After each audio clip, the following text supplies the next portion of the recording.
Yo, what's going on, guys? Chris Bonner here, Overtime Athletes. 3 exercises, 3 go-tos for knee stabilization for jumpers and to support you if you have a high volume of jumping.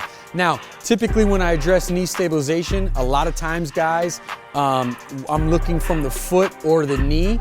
From the foot, whether there's some kind of collapse or navicular drop in the foot, no arch, the way that they're able to invert and evert across the ankle, you can put a lot of stress and create a non-traumatic injury to the knee or the hip.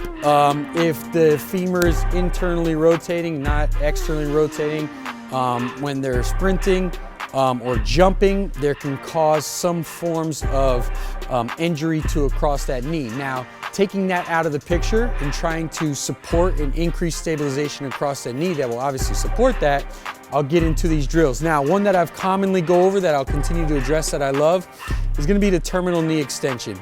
I've made videos about this in the past, but I have to include this as far as a staple.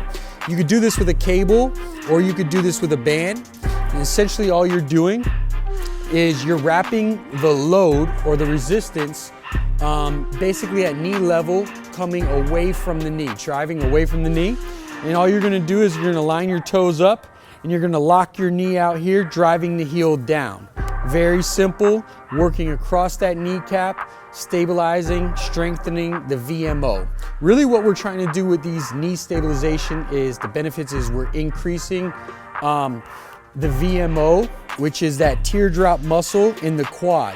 You don't necessarily need to hypertrophy it, but what we want to do is during a series of ranges of motion, whether it be a fully extended or fully flexed, we want that VMO to be able to fire, okay?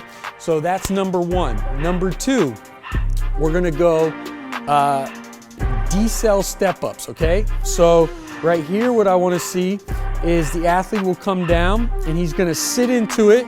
Really what's gonna see is you're gonna see that knee drive slightly forward, hips come back, come down to that heel, press back up through the heel. If you need to regress that, you can go to a lower box or a lower position, lower range of motion. From here, same thing, drive down, touch the heel, come back up, all the weight and resistance is on that one single leg. Finally, from a more static position, so now you have a smaller range of motion, a little bit deeper range of motion, so you want to regress to a larger range of motion, I should say. And the final exercise is going to be your VMO step-ups, or step-downs, I should say. And all that's going to look like is more of a stabilization from a bent knee. Now, I like to play different ranges of motion depending on the athlete and their anthropometrics, which is their levers, meaning how tall they might be.